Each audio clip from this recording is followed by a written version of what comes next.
ایک حدیث میں یہ بھی ہے، حضور نے فرمایا کہ اپنی عورتوں کو تم تازہ کھجوریں کھلایا کرو۔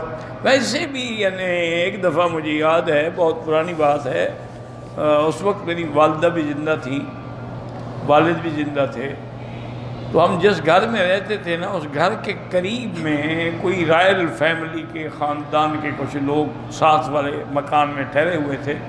تو ان کی شرافت ہے اور ان کی مہربانی ہے کہ وہ کبھی کبھی ہم فقیروں کے گھر میں بھی ان کی عورتیں آ جاتی تھیں اور اعلیٰ قسم کی کھجوریں لاتی تھیں۔ رائل فیملی تھی اور پھر گسیم اور بریدہ کی کھجوریں تو دنیا میں مشہور ہیں، تو اعلیٰ قسم کی کھجوریں لے آتی ہیں۔ ہمارے گھر والے کوئی 2 دانے اٹھاتا، کوئی 3 اٹھاتا، انہیں کیا کر رہے ہو، کھاؤ۔ کتنا کھائیں؟ انہوں نے کہا ہم تو کم سے کم دن میں ½ کلو سے کم تو کبھی نہیں، ورنہ 1 کلو کھاتی ہیں روز کا۔ تو انہوں نے کہا اگر تم نہیں کھاتی ہو تو پھر اپنے خاوند کے حقوق کیسے ادا کرتی ہو؟ جب تم کھجور ہی نہیں کھاتی ہو تمہارے اندر طاقت کہاں سے آئے گی؟ ½ کلو روز کھایا کرو۔ وہ زبردستی آ کے تو وہ 4 دانے کھلاتے۔ ہم لوگوں کی تو عادت ہی نہیں نا اتنا کھانے کی، زیادہ سے زیادہ 2 4 5 دانے کھا لی۔ تو عرب آج بھی الحمدللہ کھجور کھاتے ہیں اور بڑے شوق سے۔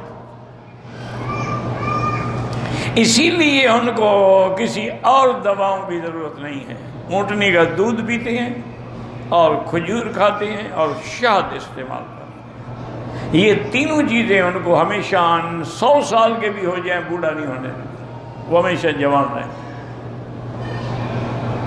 بہرحال تو حضور نے بھی فرمایا کہ اپنی عورتوں کو کھجور کھلایا کرو، اگر تازہ کھجور نہ ملے چلو سوکھی کھلاؤ، کیونکہ دنیا میں اور کوئی ایسا درخت نہیں شان والا جس کھجور سے زیادہ کہ جس کے نیچے اللہ نے بی بی مریم کو پناہ دی۔